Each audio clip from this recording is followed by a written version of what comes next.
Hello, hello, hello, and welcome to the show. My name is Kyran Mountain, joined as always by FlyingBarracuda. Sir, how are you today? Doing excellently, Mr. Excellent. Mountain. Thank you. Yep. Doing excellently. You have to call me that for the rest of the episode now, okay, Mr. Mountain? Yes, I will do my best. We're going to change... Sorry? I was just going to say, I might have some, what my granddad would say, a senior's moment. Fair enough. It might escape my mind. Fair enough. Speaking of seniors moments, we're going to try things up here. We're going to mix things up a bit. Normally, we do our review, our after show thoughts right at the beginning. We're going to skip that. And we're going to pop it at the end. We heard a bit of feedback that people are skipping shows because they haven't caught up on Ahsoka. And how can you blame them, right? So we're going to pop into news first. And then Barracuda has the Great Australian Quiz for me, we'll call it. Yes, yeah. It's sort of like an IKEA version of a quiz, right? It can be done by 4, 5, 6-year-olds. You're right. It's very self-explanatory. Couple of pieces to it, all good. I hope no I worries. do well then. Tick that off. Oh my! I'm sure you'll do fine, game. I think you'll knock out just about every answer. No worries. Yeah, I hope I don't embarrass myself. That's what I'm saying. Yeah, no, I'm sure you'll be fine. I'll be your guide, all right? Beautiful. I'll lead you through the wilderness. And then after all that shenanigans, we're going to be doing our Ahsoka Afterwatch. And then that'll be the episode. So sit tight, grab a snack, enjoy.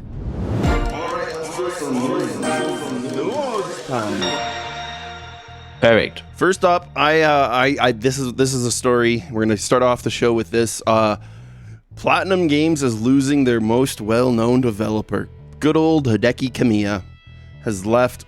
Well, not yet. As of October 12th, he will have left Platinum Games.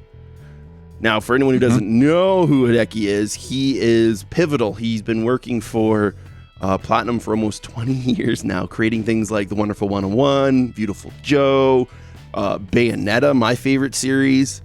What else has he done? I think he was the one behind that one Metal Gear that was completely different than all the other ones. Hideki, he's also the guy that blocks you on Twitter, or X as it is now.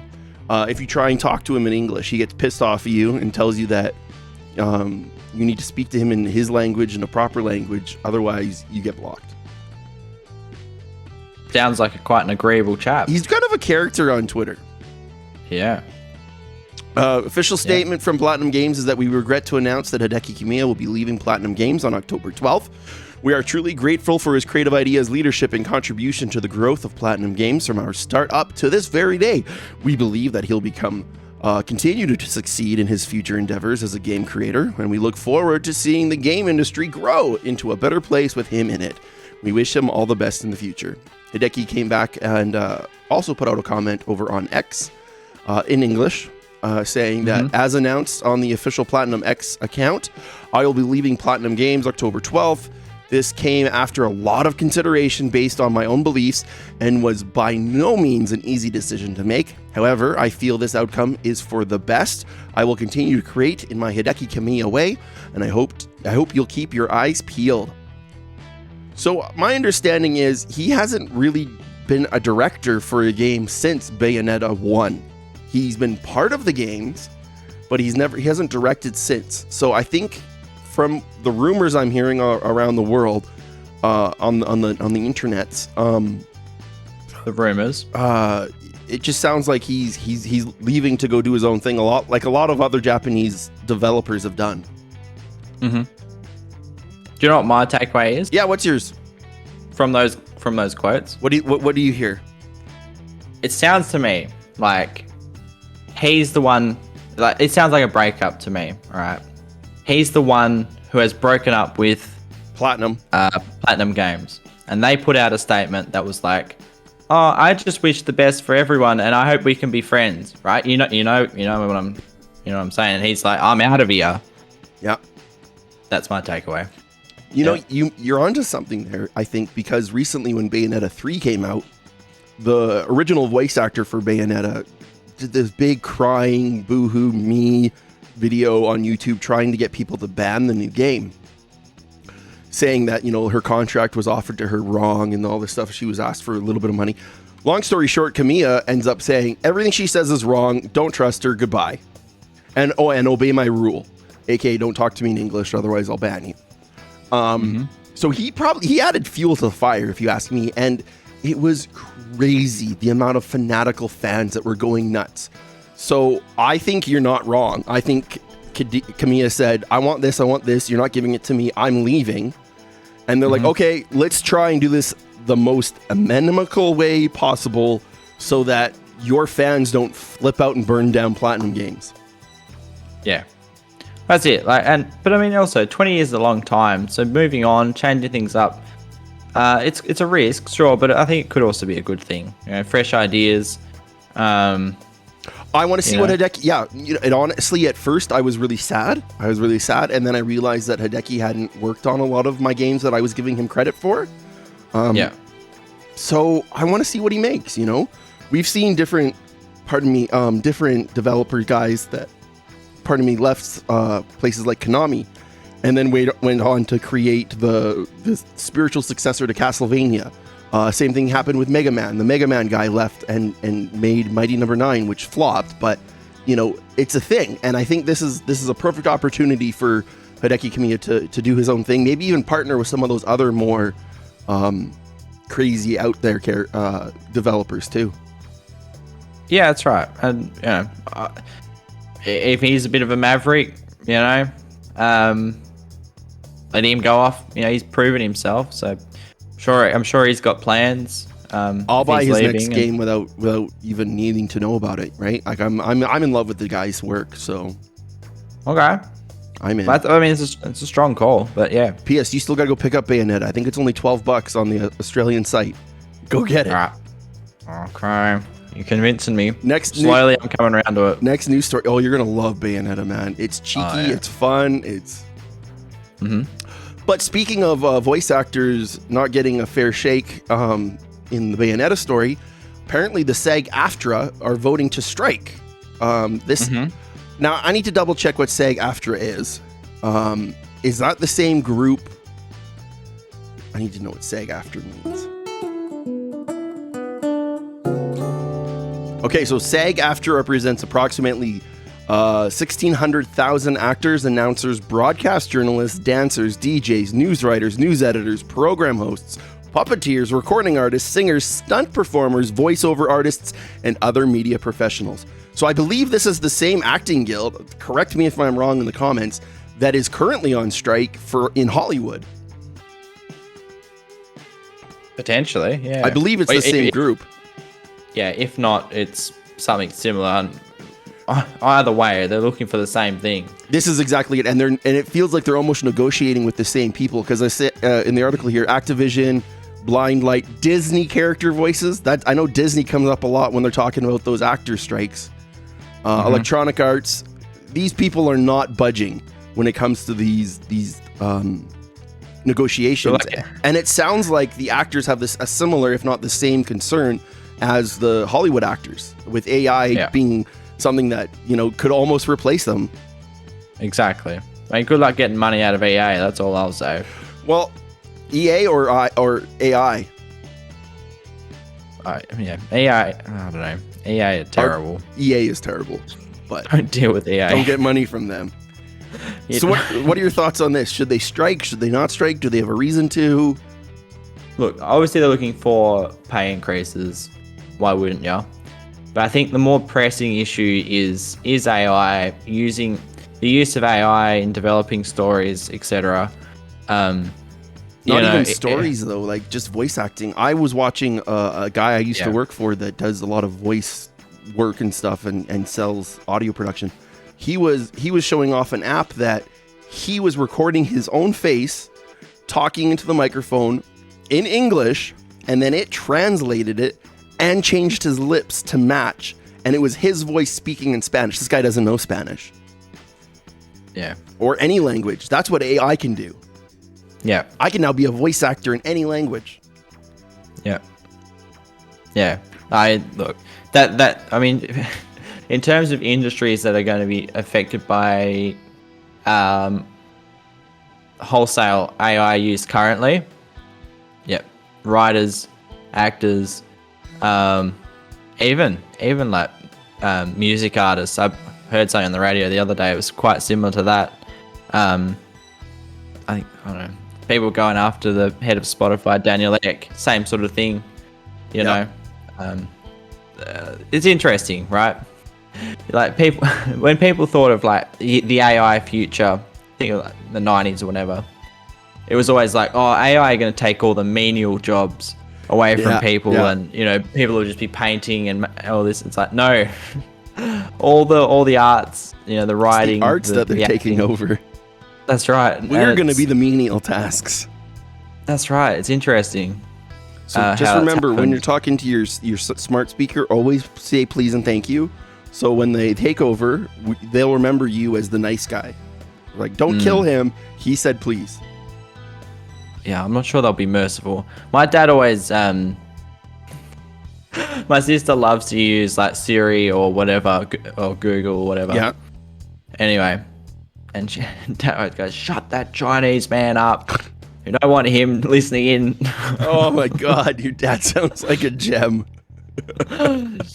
That's right. But I mean, seriously, the poor guy on the other end, if that's the case, like, I don't know.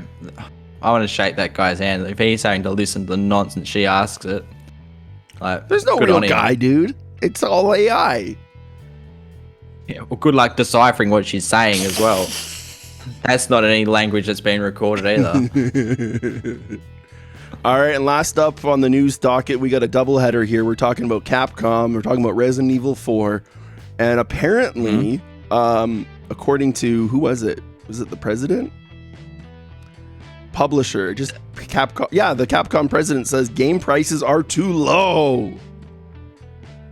He's been looking at the Nintendo book of things. He's shaking his head. This article says that it was even only just a year ago that the era of $70 games really began, and numerous AAA releases like Gotham Knights and God of War Ragnarok began selling at $10 more. Yeah. That made games almost $100 for me. How about you? Some games. Well, that's right. Yeah, games are like $110, $120. That's ridiculous. It is.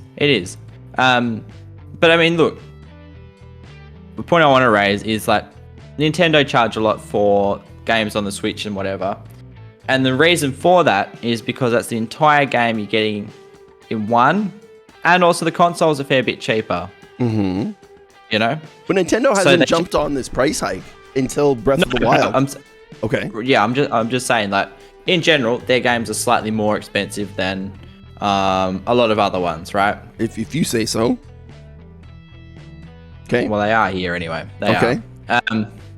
But the thing is, right, it's so hard, right? Because when you're pricing a game, it's kind of like finding a needle in the haystack. It's not like the game doesn't come out with there is a set amount of hours in a game, for example, but like how you put a price tag on that, how distinguishing one game's development is going to cost a lot more than another. Like, at the end of the day, though, so it's hard. What I'm trying to say is it's hard to price games, right? Because it's also got to be competitive, and you're still making money and this, that, whatever, right? At the end of the day, though, the prices are going up because they can go up, right? There's going to be enough people buying it at said price, so the price is going to go up. Yeah.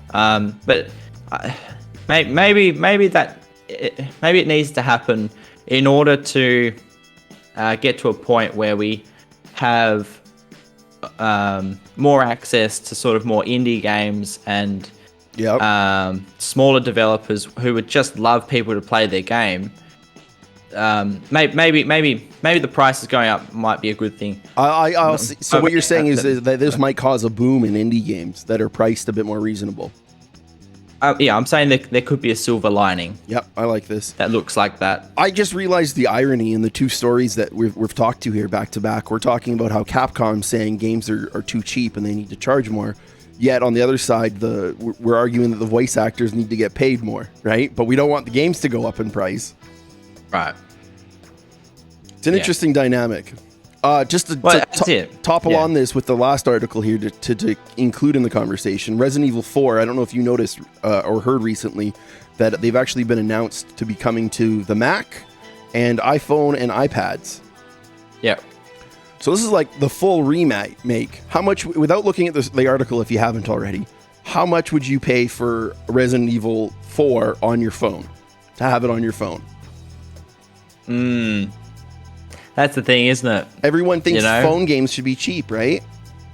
Exactly.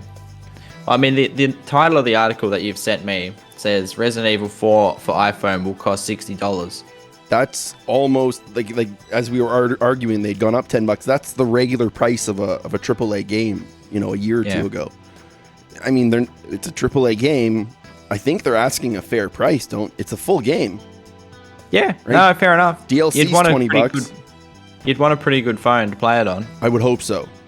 Yeah, not playing that on your Nokia. No, no. That one was good for Snake. Not playing on that on your flip phone or your BlackBerry. But no, look, yeah, it's. I think it's gonna be an uphill battle asking that much for it. It's They'll not make a few sales, right? Oh, of course. And they'll sell it to the kids that don't have the consoles to play it. Yeah, maybe. I mean, look, I can't see too many kids going to their parents going, "Oh, Mum, I really want this $60 mobile game," and their parents going, "Oh yeah, sure, little Timmy, no worries." I think the target though, they're going to hit those teenagers that have their own funds and don't need to ask permission, don't you think? Or do you think Timmy's going to ask to play? Maybe, but I think teens that sort of age would have, if they want to get into gaming, I think they'd have a console. They've got their own PC or whatever. True. So I'm not really sure why they'd do this, but I don't know. Because for me, anyway, the mobile game space lends itself to a different type of game. Okay. Than a traditional console or PC game. And you're an iPhone user, right? Yeah. Okay. I think of the games that I've got on my phone. Games like Clash Royale, games like I don't know, one I was playing the other day was called Mini Metros, and you're just drawing a line between these little stations, making it go around. But I feel like those sort of games where they're really easy to pick up and play, that's sort of what defines the mobile game genre. I'm not sure people are going to pay $60 to go, okay, I'm choosing not to play it, or potentially I don't have a console or PC to play it on. I'm so desperate to play Resident Evil 4 that I'm going to pay $60 to put it on my phone. Like, I don't know, man. It's just... So I'll throw this at you as an Android user. First off, I'm going to back up. As a previous iPhone user, this smells of BioShock. I remember I bought BioShock on iPhone, paid $30 or something, and then the next iPhone update, they took that off the shop because it wasn't compatible, and I never ever got to play it. I'm hoping this sticks around a bit longer. On the other side, as an Android user, man, I've got things like Game Pass on my phone. I've been playing Persona on my phone, a full console game. Maybe it's just because of the ecosystem. It's a bit different over on Android, but I could see someone playing Resident Evil on a phone. Oh yeah, no. But I would want a controller. That's the thing. And exactly. And does that get rid of the whole mobile experience? Because I mean, I have controllers. I have an expanding controller that my phone sits in, plugs into the USB-C port, and it turns it into like an Xbox mini Switch, right? Yep. So I guess what you're saying is that those kids that are going to bother buying this are rather going to already own it, have a console, want to play, love this game that much, or they're going to be stuck with the touchscreen controls. Because, I mean, you're right. That kid that doesn't own a console isn't going to go out and buy a controller. Yeah, exactly. Look, I think it's an interesting concept. I presume it's available for iPhone. Yes, iPhone and iPad. Yes. Yeah, I presume it's that because it runs on the same system as the iPad and Mac. Right, where there's compatibility. They're like, correct. Hey, it's there's no effort for us just to put it on the iPhone App Store as well. Yep. So why not? So would you play it on iPad? I think so. Yes. I think so. Right. If you're using an iPad all the time, of course, as well on a Mac. You know, that no brainer. Yeah, exactly. So, yeah, I'm sure it's just a compatibility thing. I remember when people were playing PUBG on their mobiles, and with relative, success. I won a game playing that on mobile. Yeah. Yeah. I'm sure I was with bots, but whatever. Hey, win's a win. So yeah, look, I think it's definitely possible for people. I mean, even think of Fortnite and stuff, playing that on mobile back when in the early days. Back in the day.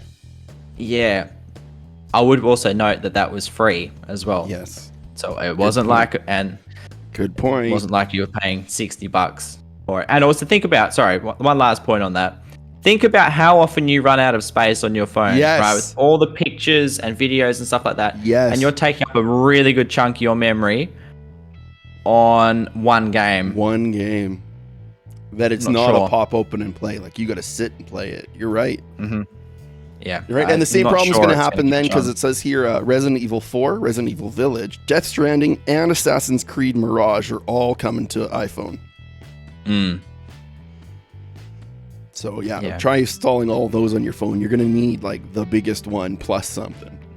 I mean, maybe. All right, here's a hypothetical where it does work, okay? Okay. For example, you're cashed up, all right? You're cashed up. Yeah. You're flying business class, all right? You're flying business class. Okay.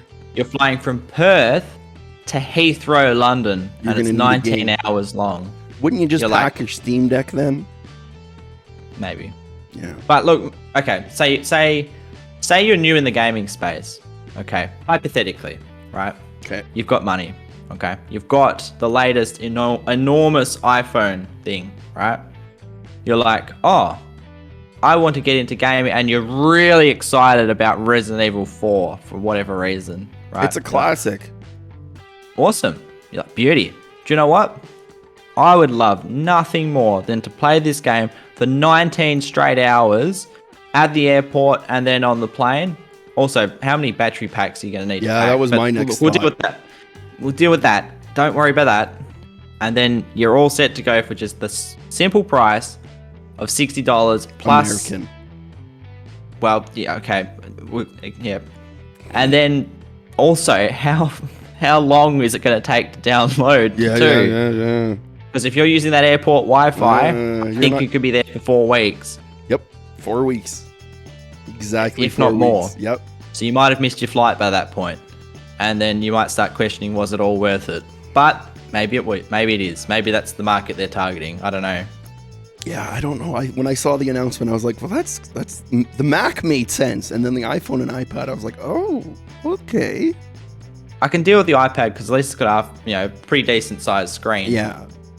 So, even how janky the controls are going to be, you're tapping and, swiping and whatever, at least you've got some space. With a phone, jeez. Even the biggest phones, yeah. Well, I mean, actually, if you think about it, some of the biggest phones, they got the Switch only started with a 7-inch screen. What is it? The Switch Lite is a 5.5-inch screen. I think my phone is technically bigger than the Switch Lite. Yeah. So, I mean, there's arguments everywhere for it. There's a market or they wouldn't be doing it. It's got to be a small market of people that are going to buy this. Yeah. Maybe like the Dubai set.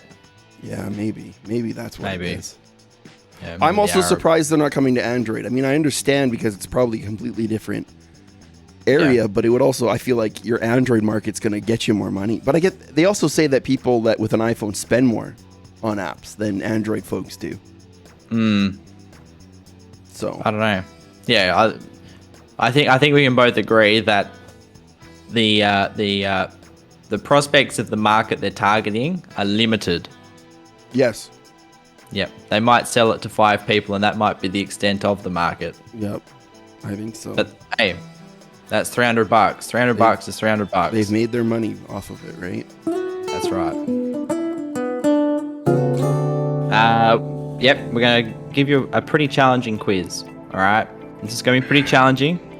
I hope he's being sarcastic. I hope. I'm like, yeah. The look on his face says it might be, might not be. I can't read this guy yet. Good. I like it that way. No, look, there's going to be, if you've done your research, I'm sure you'll. I haven't. You'll get a couple. I thought about it, and then I was like, nah, it might be more funny if I don't. Yeah. No, look. To be fair, these are good questions. I wrote them myself.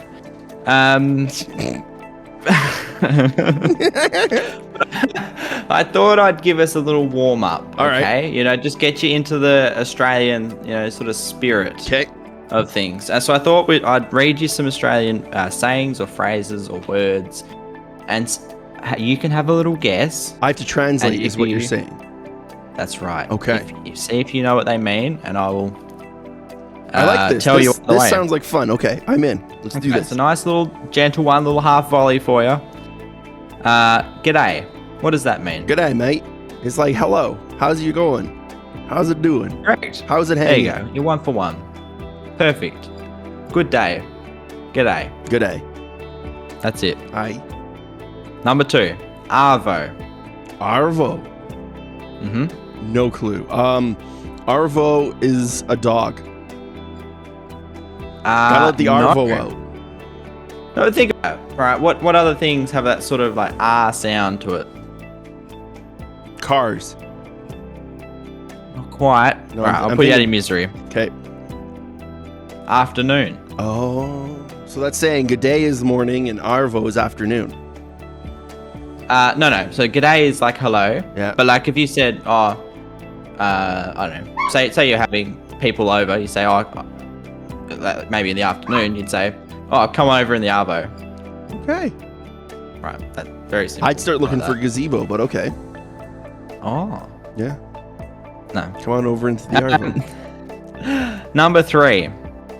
Chockers. Oh, I know this one. No, I don't. It sounds like chocolate. Maybe it's like kind of like nutters, like you're going chockers. Not quite. No. Help me think of it like. All right, I'll try and use it in a sentence for you. Okay. Do I have to spell it after? That bin is chockers. It's full. Yeah, that's right. It's full. It's a tricky one because it doesn't really, it's its own word. Number 4, dog's breakfast. Oh, that's what you guys eat. It's awful. That's what the British people eat, right? Not quite. For breakfast. So like my mother would say to me, clean up your room. It looks like the dog's breakfast. It looks like a dog's breakfast. Okay. Yeah. I like that. Yep. If I was to say, game. Yep. You're a few roos loose in the top paddock. What would I be saying? I'm a few crayons short of a 12-pack, or I'm not the sharpest tool in the shed. Perfect. Exactly right. And the last one for Australian phrases. Now, these are all very similar. They all mean the same thing. All right? Okay. So if I say oath, struth, or fair dinkum, what am I... What's the sort of vibe? You're agreeing with me. You're like, yes. Mm-hmm. Correct. Mm-hmm. Pretty good. Thank you, sir. It's sort of like agree and also surprised. Yeah. All in one. I think that was pretty good from you. Thank you, sir. You nailed it. Now to the hard ones, right? We'll build into it. We've got a couple of different little categories here. He's got the plan ahead for this order. Okay, he's stretching. Okay, we're getting into this. Yep. All right. Nice little easy one. What is the capital city of Australia? Sydney. Incorrect. Damn it. It's a bit of a trick question. What is it? Canberra. Really? Yeah. It's right between Sydney and Melbourne, and that's why it's the capital. Melbourne. Okay. Yep. Okay. That was a good guess. Yeah, that gets people all the time. All right. Number 2. What are our national colours? Red and yellow. What made you say that? Because that's what I think your flag looks like. Okay. Australian flag. Well, you got the yellow correct. Oh shit, your flag isn't yet red or yellow at all. So it's like blue, white, and red? Not quite. No. Our colours are green and gold. Oh. Why? Well, because the English are blue and red. Oh, fair enough.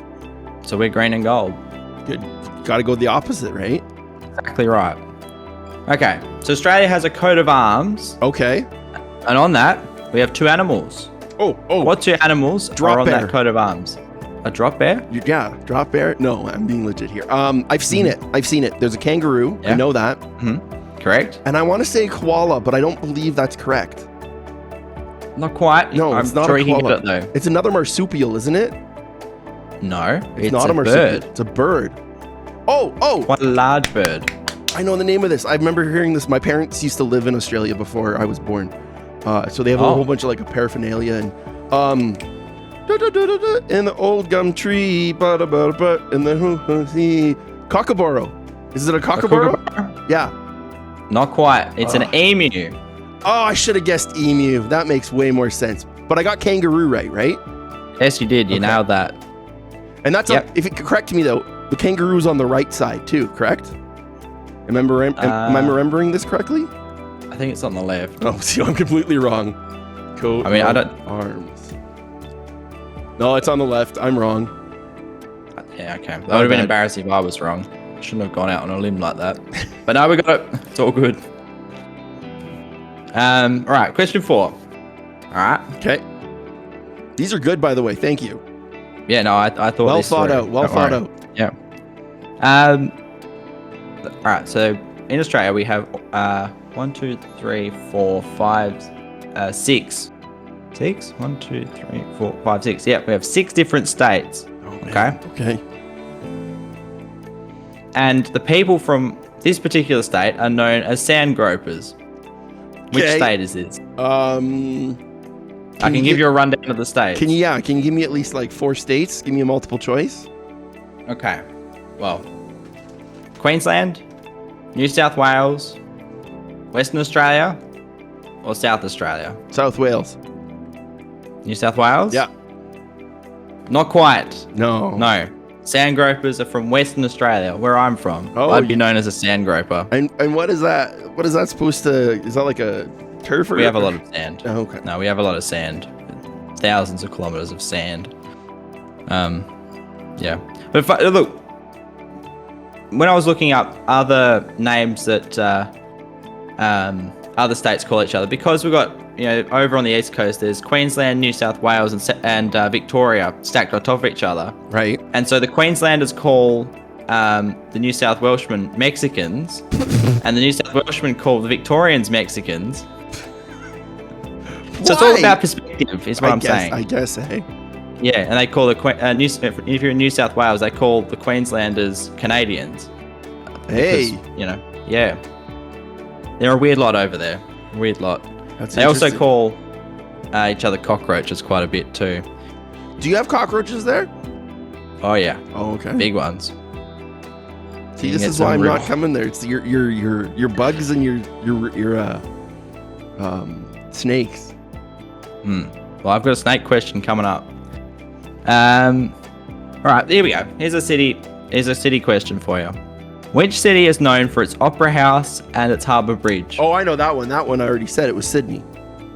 Perfect. All right. Because I know the opera house. Yeah. Because whenever I think of Sydney, that's what I think of, some flyover of the opera house. That's the white domey looking thing, right? That's right. Okay. See, I know something. It's beautiful. Yeah. It's really the only thing Sydney's got. Let's face it. Don't they have like a Ferris wheel too, or that's I'm thinking London. No, they got all kinds of stuff. It's a bit of a soulless place, Sydney. Don't go there. It's terrible. All right, I've been there many times. It's just not worth it. What's anyway, next? What is the most insulting thing you can call an Australian? Champ. No. There are things more insulting than champ. Good guess. Not an immigrant. It has to do with being in prison. Convict? Convict, yeah, something like that. No. The most insulting thing you can call an Australian is American. Un-Australian. Un-Australian. Oh, okay. Yep. If you call someone un-Australian, that is the biggest insult. So that's why they're calling each other Mexicans and Canadians. That's right. Oh, I see. Yeah. All right.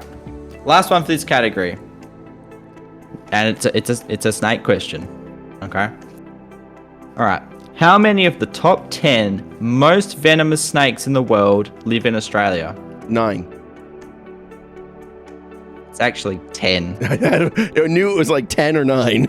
It's actually 11 out of 11. The top 11 are all here. Snap, I'm not coming to visit you.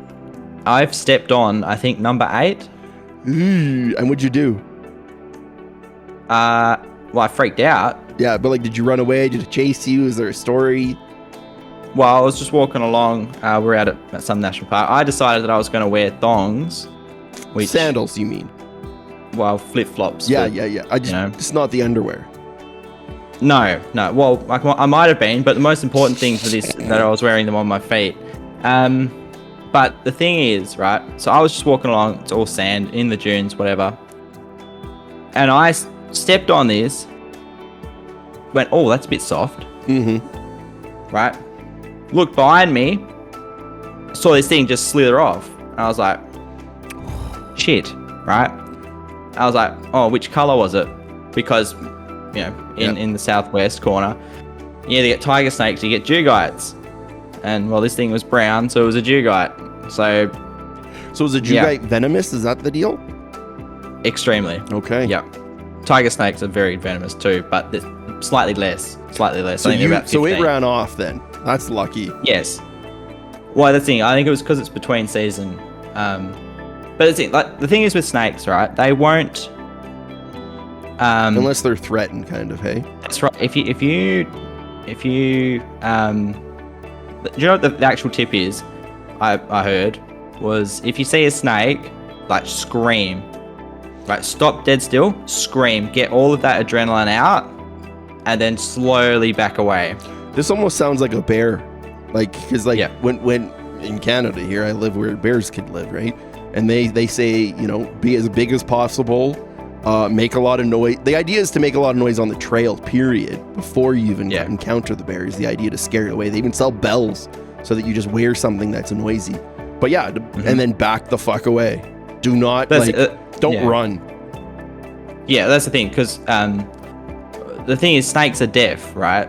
So the idea is so they probably sense the vibrations in the ground and shit. Hey, they know you're there before you're there, right? So the thing is, you scream because that just stops you from panicking, right? First step, get everything out, and then you can go, I'm going to make a rational decision, because a lot of people get bit trying to run over the top of a snake. Then you're fucked. And then do you gotta suck the poison out like they do in Crocodile Dundee and stuff?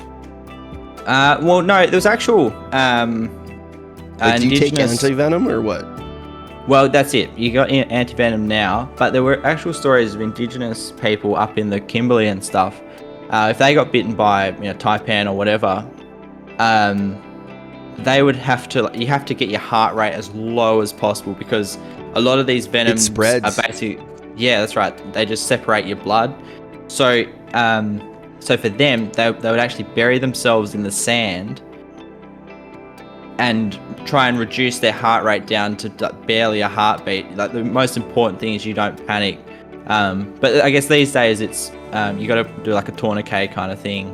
Stay still, and then you got to make sure which snake. You got to know which snake. The right bit venom, anti-venom. Yep. Hey? Okay. Yeah. Yikes. But look, hey, not many people get bit. Not many people die. That's good. Yeah. So yeah, well done. Well done. Sir. Thank you. That's the end of Snake Chat. So now I thought, let's talk about some famous Australians. I like this. Okay. People. I thought about people that have been, to North America. All right. So I thought this might be a good little start. All right. The infamous line, "That's not a knife," was said by which famous Australian? That's not a knife. Crocodile Dundee. Correct. What was his name? The guy who played him. Oh, I can't believe you asked. I was going to say Steve Irwin. Ooh, not quite. Not quite. Steve Irwin's kind of like he's not now, because he's dead, but he was the new Crocodile Dundee. Fuck. Can you give me one name? Give me the start of his name and I'll get it. Well, his first name is Paul. Oh, I don't remember then. No. Paul Hogan. But he did well. Crocodile Dundee, But yeah. Paul Logan. Was Crocodile Dundee just a character Logan played then, or was it a character he made and did for things, or like, is there a story behind him? Do you know? I think it was a movie that he developed, but the thing was, he'd done heaps of stuff in Australia as Crocodile Dundee. No, beforehand. Like he had the Paul Hogan show and stuff. That's what I was wondering. Okay, 10 years before. That makes sense. Yeah, then he went to the States and did all that. Yeah. Okay, who's next? Right, question 2. You're not going to get this one. You are not getting this one. Which 20th century Australian cricketer was described as the Babe Ruth of cricket whilst on tour in the United States? It's from the 1930s. Bro. He averaged 99.94.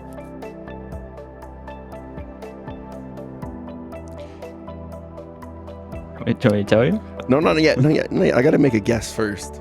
Okay, right. Eugene. Lefty. Wow.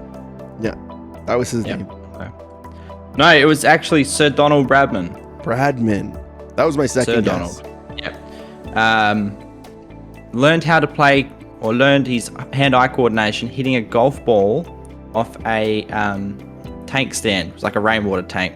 Cool. And he used to hit it. Yeah, he used to hit it back with a little cricket stump, which is about, I don't know, 3 centimeters. So like a paddle. Diameter. Like a ping pong paddle. That's right, but it's a round stick. So to do it, very, very difficult. But that's why he was so great. All right, number 3. Let's get this back on track a little bit. All right. Name a famous Australian rock band. AC/DC. In Excess. My man. Yep. Yep. I can't think of another one off the top of my head. Yeah, it gets a bit more local after that. Yeah. But no, you did well. You nailed it. All right. Now I think you'll get this one. Okay. What is the name of a national treasure known for animal protection and conservation?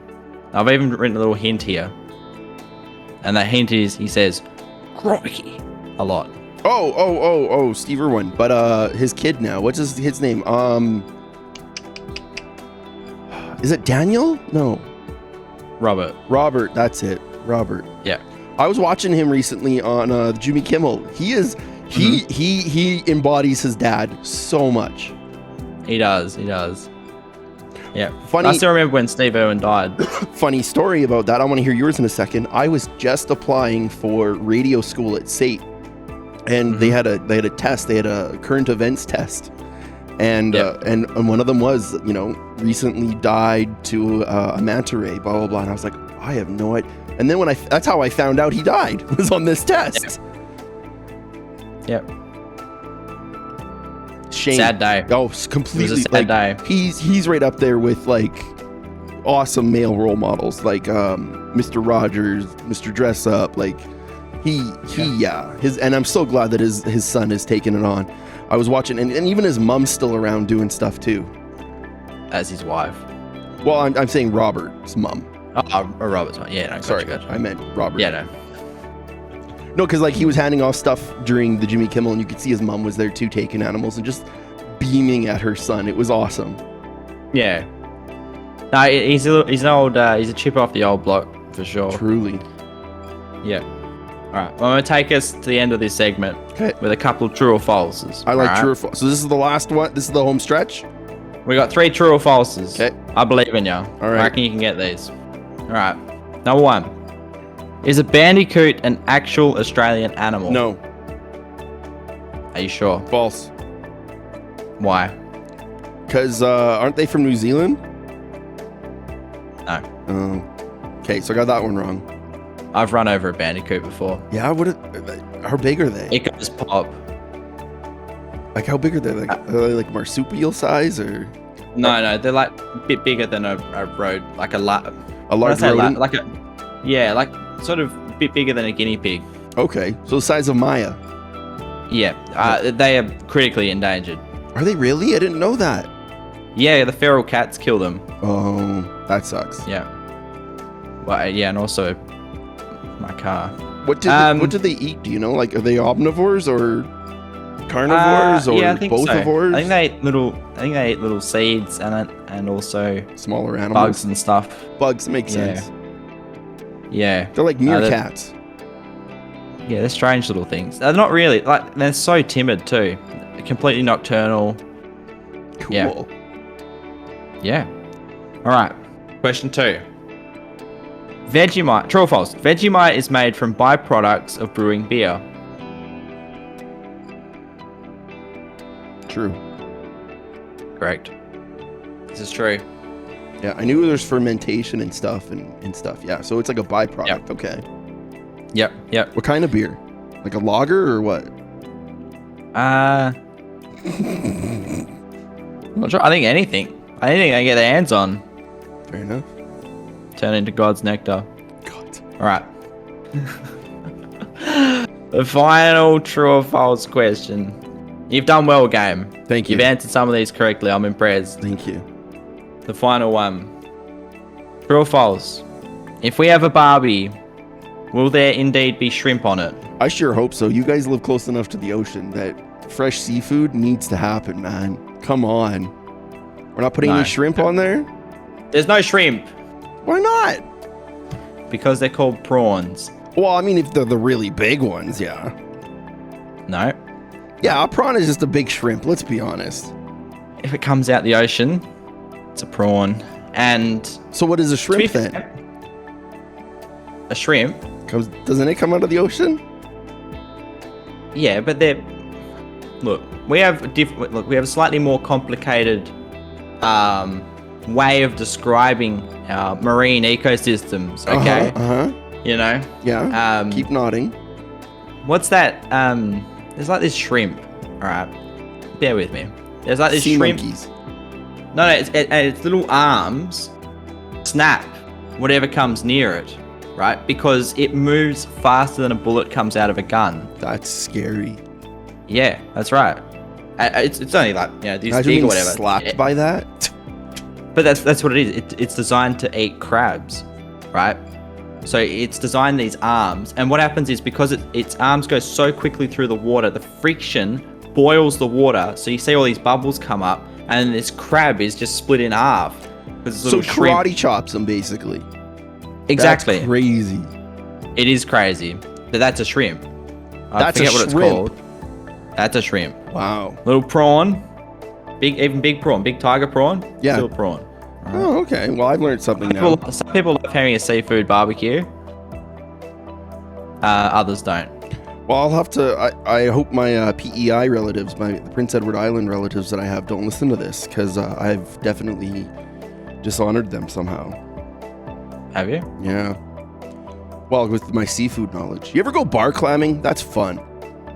Bar climbing? Yeah, bar climbing. Well, if you're so drunk, you're lying on the floor and you're trying to get back up. And No. You wait for the water to recede, and you go over to the sandbars. You can see these little holes, and you dig them up with a pitchfork. Oh, okay. Yeah, bar climbing. I gotcha. Yeah, that's fun. Ah, I see. Yeah, I gotcha. Well, I guess maybe our equivalent would be when there's a storm and a whole heap of blue bottle jellyfish wash up. You eat them though? Oh God, no. No. We Kids eat the have fun. Kids have fun running along and stomping on them. Don't you get stung? Only if you step on the stingers. Yeah. Okay. Yeah. So they just murder all these jellyfish then. I can't say I ever did it because I stomped on my fair share of ants as a kid. So what's the difference? Oh, I still kill ants en masse. Right. Yeah. No, I'm a mass murderer. An ants murderer? Yeah. Instead of mass? I kill everything. Hey. I kill vibes. All right. If it breeds, I'll kill it. All right. So how did I do? You did very well. Did I I wasn't keeping score. No, but look, it was a good effort. E for effort then. Yeah. No, you wouldn't pass the citizenship test based on that. Shit. We have a very strict one. I remember I had a Filipino auntie trying to get citizenship, and I remember her studying for ages on famous cricketers, all this kind of stuff. Like, he's strict. You have to know your Australian stuff. Yeah. Well, I guess you have to come visit me then. I'm not visiting you. It seems like Canada would be pretty cold. I don't know. It is, in fact. It was 35 degrees here today, and it was beautiful and warm. I think you were melting. It's sunny and 1. Yeah, you see, I can't do that. If the sun's out, there has to be warmth from it. Yeah, that's 1 degree. We're good. That's like short weather. I can wear shorts with that and a t-shirt. I can wear shorts and a t-shirt in cold weather, right? Cold weather when it's about 14 degrees. It's like minus 10. That's cold weather. It's not cold so you can dig into the minuses, my friend. It doesn't get to the minuses here, thankfully. We're too close to the ocean. Do you know what I love, though, is that we're talking, because so many Americans, we're talking, and we're not talking the same language when we talk temperature, right? Yes. I love that you guys are on the metric system, just like, I mean, you guys have probably been on it longer than us. Dude, I researched regarding one of our last podcasts about when you guys got rid of the penny, and you were saying it was in the 80s. It was in the 70s. Yeah. It was ages ago. Yeah. There's people with illegal pennies these days, and they come out with them and they go, "Oh, I've got this," and they sell them. People sell pennies here too. Items. Yeah. I guess if you hold on to anything long enough, they become a collector's item. I have an old Pokemon game that I bought my wife back when we were dating, and she never opened it, and now it's apparently worth over $1,000 because I left it unopened. I guess that's what those people that collect semi-automatic rifles are doing as well. Just waiting for them to become like antiques. Well, yeah, and in Canada, I think they're trying to get rid of them too. Yeah, we've got rid of ours. Well, yeah, you have to have a permit at least. No, I think they're just trying to straight up ban them. Like, people are pissed because, like, I just bought this new rifle and you want me to surrender it, and you're not going to give me my money back. You're going to give me a portion of it. But it's for the greater good. I think so. So your children don't look. I'm not even going to start with. No. All right, news segment. Time for the news. Save me. Actually, we already did the news. So time for the movie, the video review. What do you mean we already did the news? All right, that was the episode. Was that a short one? Medium. 39 minutes. Yeah, medium. Yeah, medium. I mean, tell you what, there's a lot of ground to be covered in this last episode. That's for sure. Yeah, this was the second to last, wasn't it? Yeah. So I guess we're probably just going to see Thrawn head back at the end. Like, that's the last struggle, isn't it? Well, let's want to have a look. Is it actually 8 episodes? Yeah, I believe there's only 8. Well, I just searched up and it said 7. Well, 8, there you go, according to 9 sources. Alright, so... Well, I think it tells us what's going to happen a little bit. It tells us that this isn't going to be a complete story, which you could kind of see coming. Yep. Like, this is going to resolve it to a point. It's going to be the end of the first act of however many is to be seen, but yeah, I don't. Do we have any other shows coming up before the new trilogy? Do we know? Let's have a look. Well, it says Dave Filoni's Mandoverse movies in development. I know that that's going to be connected. That is the finale for this set of stories. The Ahsoka show will tie in with the Mandalorian. What that is set down. Rangers of the New Republic is presumed cancelled. So I don't know. Well, no, I thought I heard the Rangers might be back. They're remember the Chicky Poo they fired? Did you hear about this? No. So remember watching The Mandalorian? You remember the big gunner chick that used to be Imperial, I think? Yeah. Originally, she got canned and written out of the show because of some off-color tweets she said a bunch of years ago. Yeah. And I guess she's an MMA fighter, or an ex-MMA fighter, so she wouldn't back down on the shit she said and blah, blah, blah. So they just kind of wrote her out. But apparently, I've heard recently that they've been asking her to come back after all because they want to do that show. So who knows?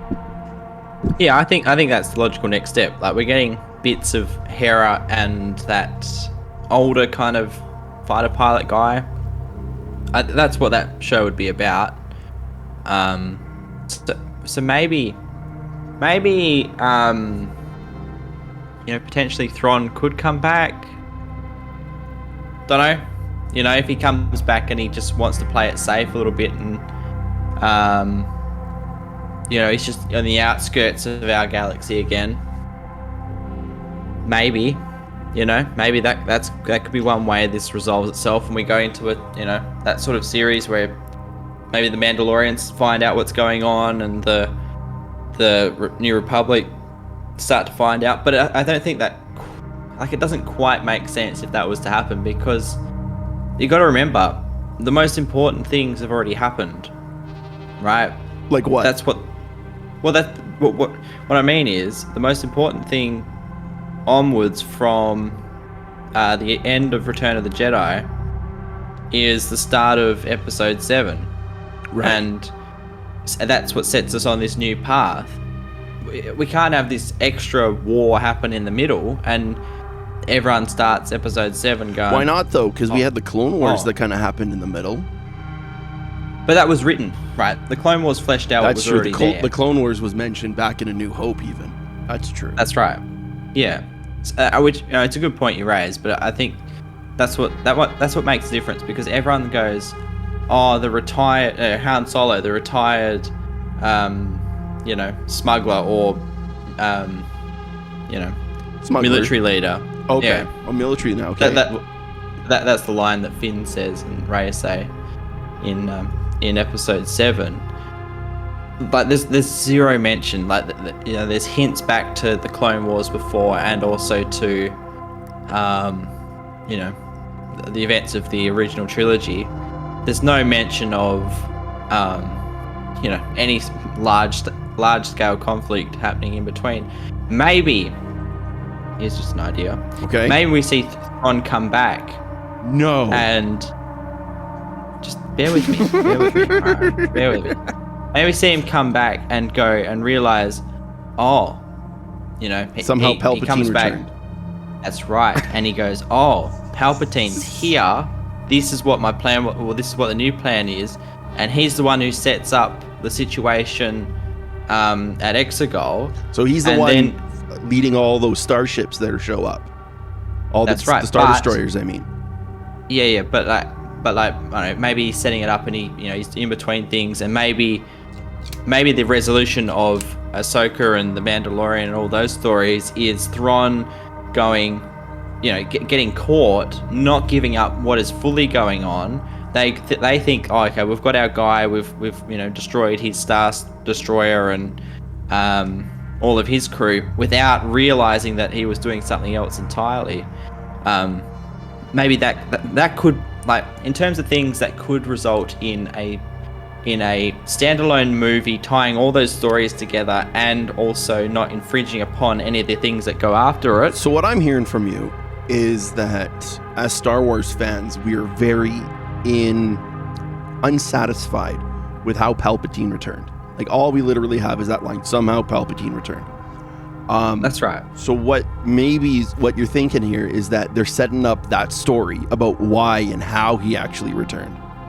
Exactly. And okay. I think look, I wouldn't say I'm that upset about that line, because I think it makes sense, right? As soon as you take out as soon as you remove yourself from that situation, and you take a step back and go, from majority of people's position, that line makes complete sense. Yes. Right?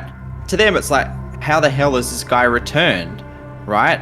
He was gone. We haven't heard of him in 30 years. Somehow he's back, and he's back bigger than ever. It makes sense for them to just go, somehow he's returned.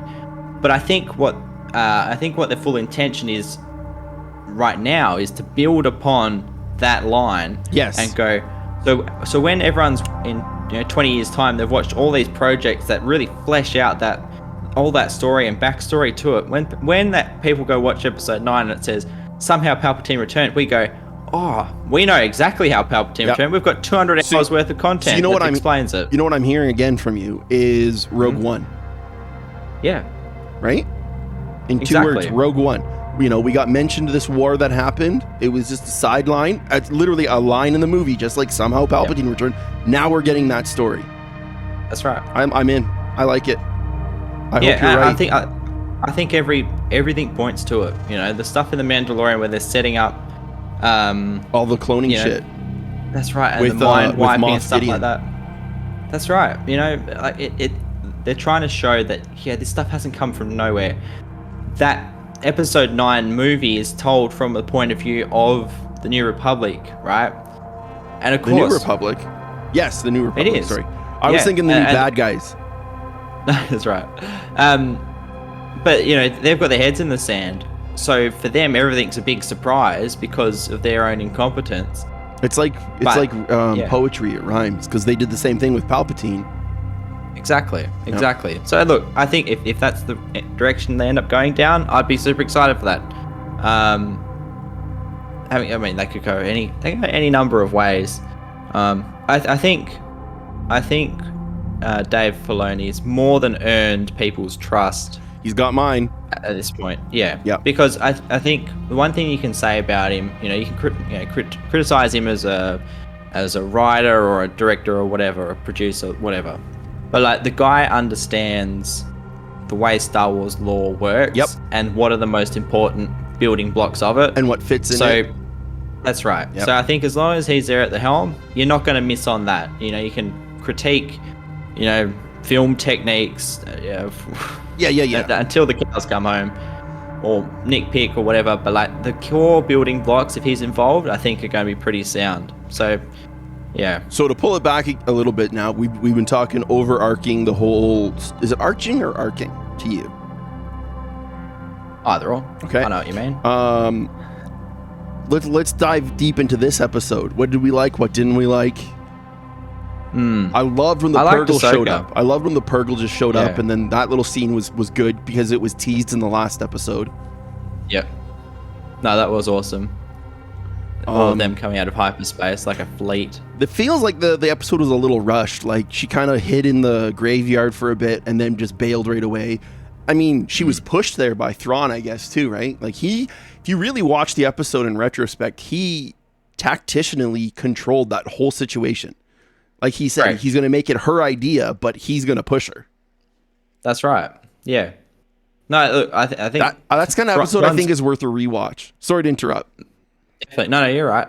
Thrawn's character is just so fascinating. It's such a great character. Yes. Does it make you want to watch Rebels now? Oh, definitely. Even more? Yeah, no, for sure. It's sort of like the cunning of Palpatine the politician.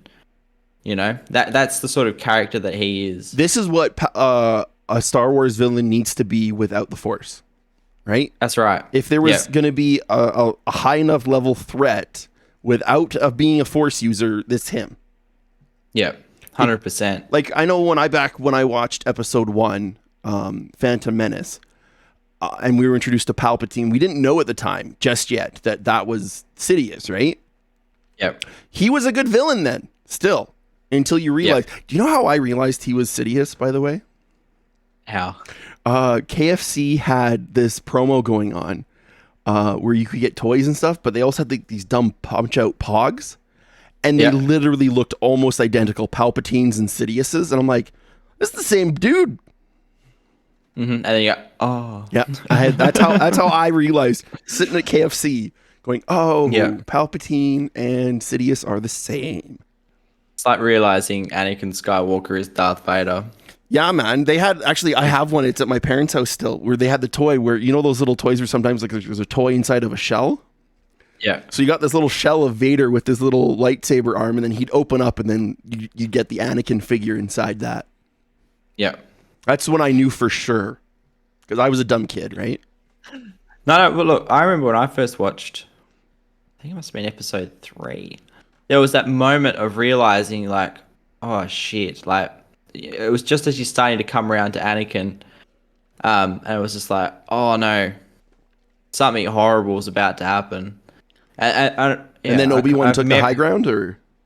Oh no, this was like mid-episode. It was like, hang on, like this is supposed to be where Darth Vader arrives, and then it's just like, oh no, right? this is like something horrible is just about to happen, and then I like these memories of being like, I mean, how bad could it be, right? I mean, what could possibly happen that would be so heinous that would turn, and then it was just like, oh my goodness, the last hour and a bit of that movie. I will say, as much as people give hate on the prequels, they told Vader's story well. Yeah. Like if you ask me what the prequels were about, it's about Vader, about his journey to Vader.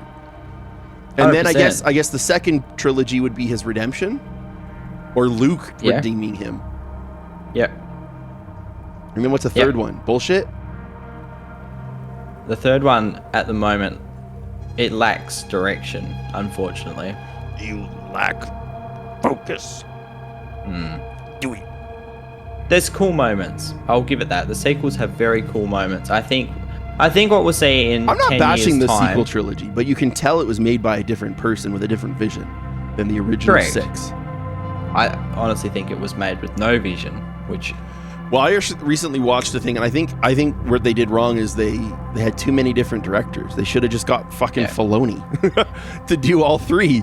You know what I mean? Well, they should, yeah. I mean, I think a lot of the problems would have been solved by having known what the story was going to be. Yeah. But look, let's not get bogged down on that. Good call. There's so many cool moments in that. It's the same as the prequels, right? The prequels fall down in a lot of different ways. Yes.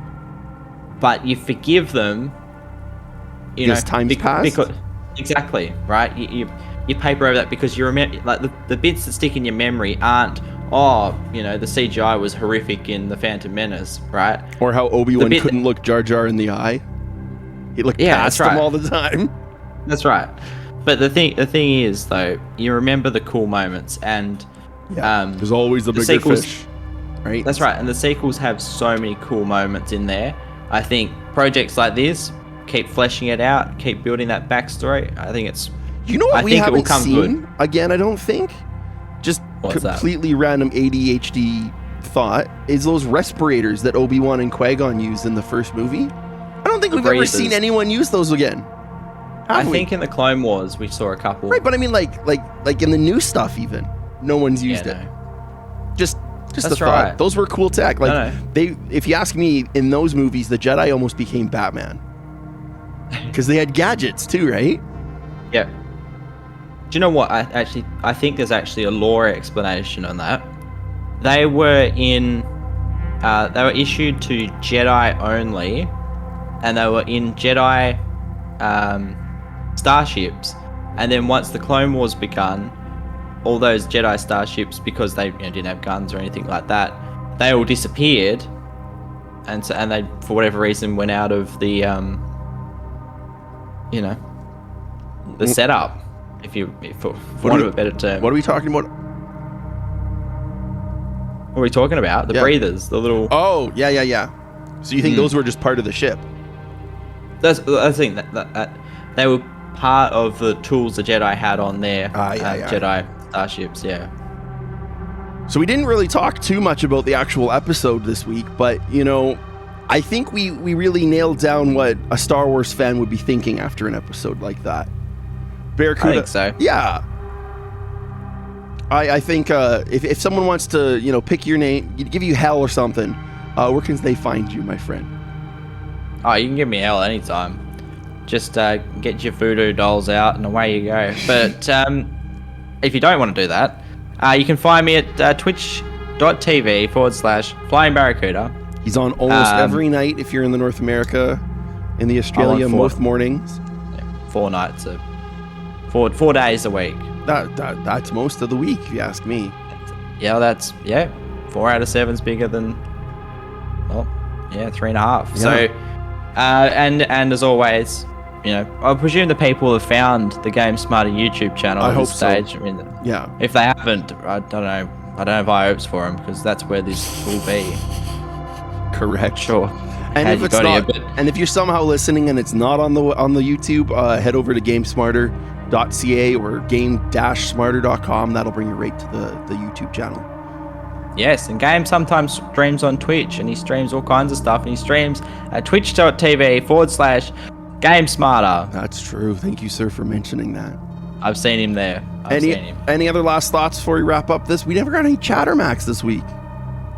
I think that's okay. I think people were quite rightfully offended by Shadow Max. Offended?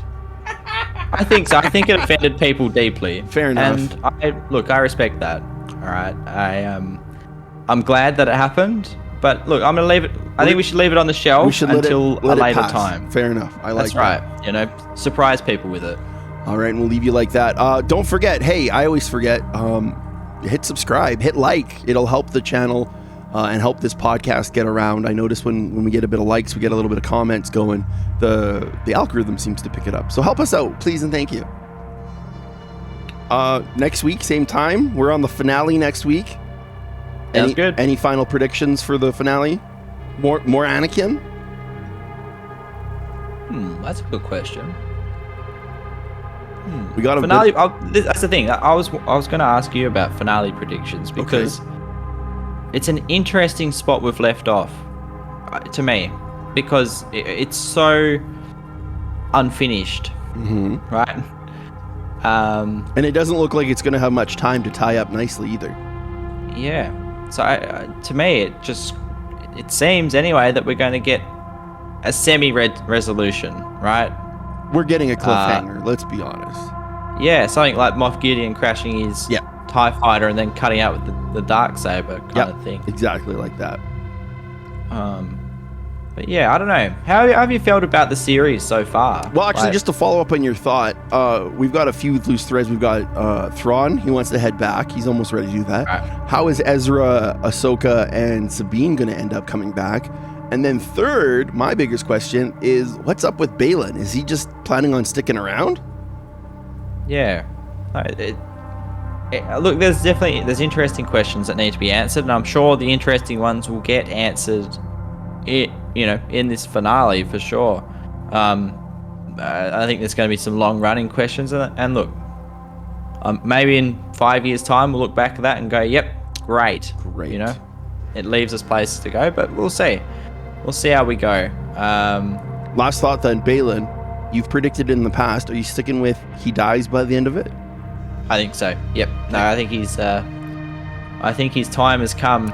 I think he knows it in a way. I honestly think when they made the series, they would have been on the fence. They would have gone, we'll see how it goes. Maybe there's like a, he disappears kind of thing. It's inconclusive whether he dies or not, and they go, well, that was his death, and that's it. We'll end that here because of real world circumstances. But I think it's a good time for him because I think it's a good time for him to go from a narrative point of view is to allow, what's her name? His apprentice. What's her name? Oh, I forget. Blondie. Yeah, Blondie. Allows Blondie to be her own thing, which I think could be fascinating because we haven't really found I'd be interested in following her a bit. Yeah. So look, that's, don't know. One thing we didn't cover was I misread that that show about the New Republic. Anyway, the Skeleton Crew looks like it's going to be something like a mashup of that idea and something else. And it's going to happen in the same sort of time period, coming out probably late 2024, most likely 2025 sometime. That's probably the next place this story is going to continue. So, I don't know.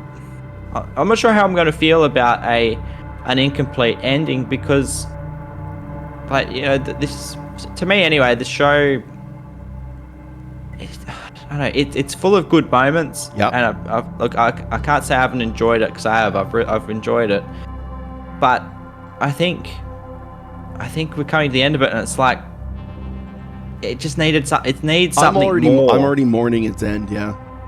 Yeah, it just. I don't know. We'll see. We'll see how it happens. Maybe the finale will tie things up, but I'm not sure it will. But I don't know. Well then, until next week. Yeah. Until next week. We'll find out more. I'm excited though. Thanks for sticking around, guys. Have a good one. Peace. Bye.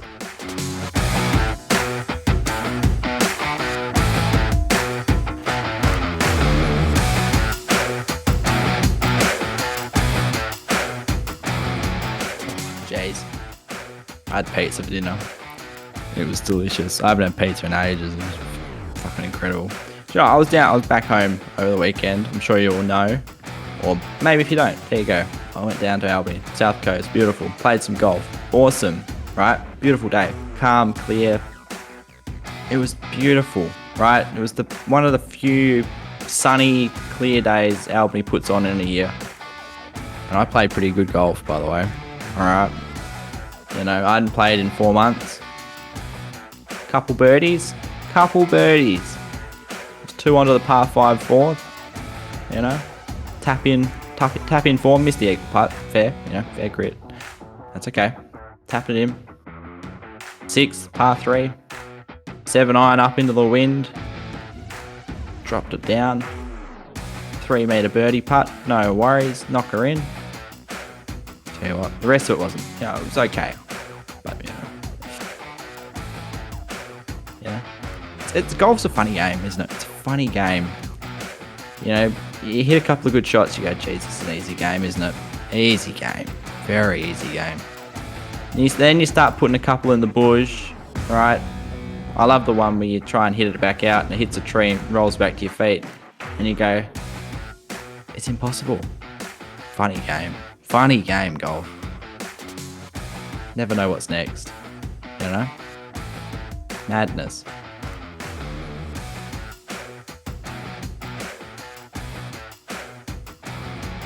I only lost 1 ball as well. My record for a round of golf, 18 holes, right? My record for lost balls, maximum, of course, is 13. I lost 13 golf balls in 18 holes.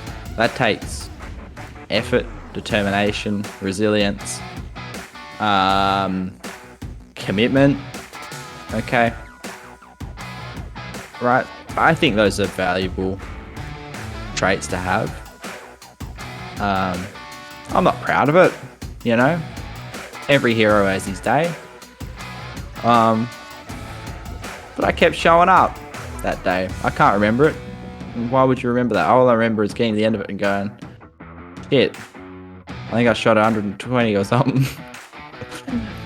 And I'd lost 13 balls. You know, these things happen. Couldn't hit the side of a barn. I was going left, I was going right. But it's nice though. Golf becomes such an easy game when you hit the ball and you can find it again. Very easy game. It actually becomes fun.